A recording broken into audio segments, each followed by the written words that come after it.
गांव के एक छोटे से कोने में, जहां मिट्टी की सौंधी खुशबू और खेतों की हरियाली जीवन का आधार थी, वहीं रहता था रामलाल।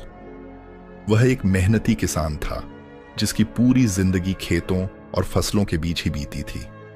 उसके पास ज्यादा जमीन नहीं थी, लेकिन जो भी थी उसी में वह अपने परिवार का पालन पोषण करता था। उसकी पत्नी गीता और 2 बच्चे सोनू और पूजा उसकी दुनिया थे। रामलाल की जिंदगी खुशहाल थी, लेकिन कुछ वर्षों से मौसम ने करवट बदली थी। कभी सूखा पड़ जाता तो कभी बेमौसम बारिश उसकी फसलें बर्बाद कर देती। हर साल वह बड़ी उम्मीदों के साथ खेत जोतता, बीज बोता और दिन रात मेहनत करता, लेकिन अंत में या तो सूखे की मार झेलता या औलों की चोट। इस बार भी कुछ ऐसा ही हुआ। उसने अपने खेतों में गेहूं और सरसों की फसल बोई थी। उम्मीद थी कि इस बार अच्छी पैदावार होगी और उसके परिवार की मुश्किलें कम होंगी, लेकिन प्रकृति को कुछ और ही मंजूर था। फसल पकने ही वाली थी कि अचानक आसमान में काले बादल छा गए। तेज आंधी आई, फिर मूसलधार बारिश होने लगी। देखते ही देखते खेत पानी से लबालब भर गए। अगले ही दिन जब बारिश रुकी तो रामलाल खेतों की ओर भागा, लेकिन वहां जाकर उसकी आंखों में आंसू आ गए।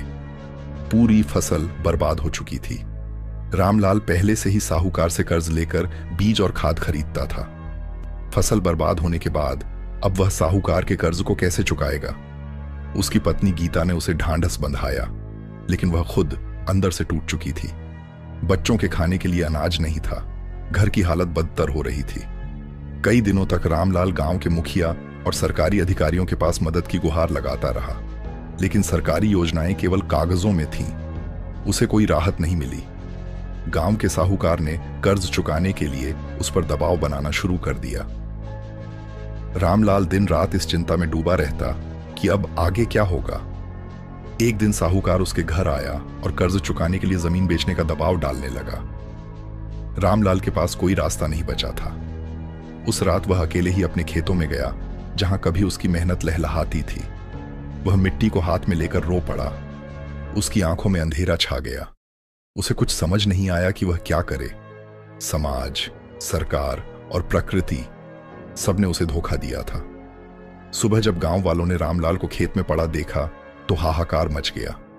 उसने अपनी जिंदगी खत्म कर ली थी। उसकी पत्नी और बच्चे बिलख बिलख कर रो रहे थे, लेकिन कोई कुछ नहीं कर सकता था। रामलाल की मौत के बाद भी कुछ नहीं बदला। गांव में और भी किसान थे जो उसी हालत में थे। सरकार की घोषणाएं हुई, अखबारों में खबरें छपीं, लेकिन किसी की जिंदगी नहीं बदली। गीता अपने बच्चों को लेकर शहर चली गई, जहां उसने मजदूरी करनी शुरू की। रामलाल की मौत के बाद उसकी पत्नी गीता के लिए जिंदगी और भी कठिन हो गई। गांव में कोई सहारा नहीं था, इसलिए वह अपने बच्चों को लेकर शहर चली गई। वहां उसकी कोई पहचान नहीं थी, न रहने की जगह थी, न काम। कुछ दिन तक वह एक मंदिर के बाहर बैठी रही, जहां कुछ दयालु लोग उसे खाने को दे देते, लेकिन यह कोई स्थायी हल नहीं था। कुछ ही दिनों में उसे समझ आ गया कि शहर में जिंदा रहने के लिए काम करना ही होगा। वह अपने बच्चों को एक झुग्गी बस्ती में एक बूढ़ी औरत के पास छोड़कर खुद काम की तलाश में निकल पड़ी। बहुत कोशिशों के बाद उसे एक ईंट भट्ठे पर मजदूरी मिल गई। वहां दिन भर खड़ी धूप में काम करना पड़ता, लेकिन पेट पालने के लिए यह जरूरी था। गीता जितनी मेहनत करती उतने पैसे भी नहीं मिलते थे, लेकिन उसने तय कर लिया था कि वह अपने बच्चों को पढ़ाएगी ताकि वे अपने पिता की तरह बेबसी का जीवन न जिए।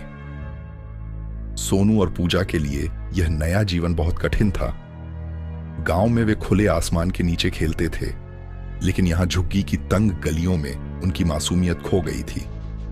गीता ने पास के सरकारी स्कूल में उन्हें दाखिला दिला दिया, लेकिन स्कूल जाने के लिए भी किताबें चाहिए थीं, जो खरीदने के पैसे उसके पास नहीं थे। तभी उसकी मदद के लिए एक सामाजिक कार्यकर्ता आया जो गरीब बच्चों को पढ़ाने का काम करता था। उसने सोनू और पूजा को स्कूल में रहने के लिए छात्रवृत्ति दिलाने में मदद की। यह गीता के लिए एक आशा की किरण थी। समय बीतता गया। गीता की मेहनत और बच्चों की लगन रंग लाई। सोनू ने अपनी पढ़ाई में अच्छा प्रदर्शन किया और उसे एक सरकारी योजना के तहत आगे की पढ़ाई के लिए छात्रवृत्ति मिल गई।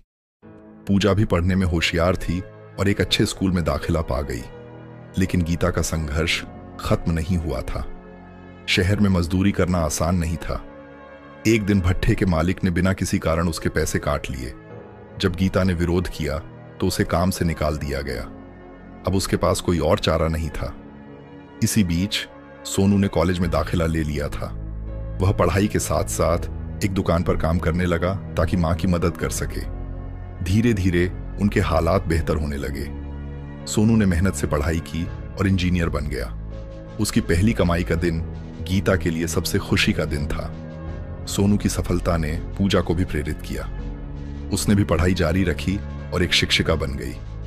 अब वे अपनी मां को काम करने से रोक सकते थे। जब सोनू की नौकरी लगी तो उसने सबसे पहला काम यह किया कि गांव वापस जाकर उस जमीन को वापस खरीदा जिसे उसके पिता के कर्ज की वजह से साहूकार ने हड़प लिया था। उसने गांव में एक स्कूल भी खोला जहां गरीब किसानों के बच्चों को मुफ्त शिक्षा मिल सके। सोनू जानता था कि उसके पिता का असली अपराधी गरीबी, भ्रष्टाचार और अनदेखी थी। इसलिए उसने बदला लेने के लिए हिंसा का रास्ता नहीं चुना, बल्कि शिक्षा और जागरूकता को अपना हथियार बनाया। रामलाल की मौत बेकार नहीं गई। उसकी पत्नी की मेहनत, बच्चों की लगन और संघर्ष ने दिखा दिया कि अगर कोशिश की जाए तो परिस्थितियां बदली जा सकती हैं। लेकिन यह भी सच है कि हर किसान के परिवार को यह मौका नहीं मिलता। जब तक सरकार और समाज किसानों की वास्तविक समस्याओं को हल नहीं करते, तब तक रामलाल जैसे न जाने कितने किसान आत्महत्या करने को मजबूर होते रहेंगे। अब सवाल यह है, क्या हम कुछ बदल सकते हैं? क्या हम किसानों को उनका हक दिलाने के लिए आवाज उठाएंगे, या फिर अगली बार भी किसी रामलाल की मौत की खबर पढ़कर चुपचाप आगे बढ़ जाएंगे?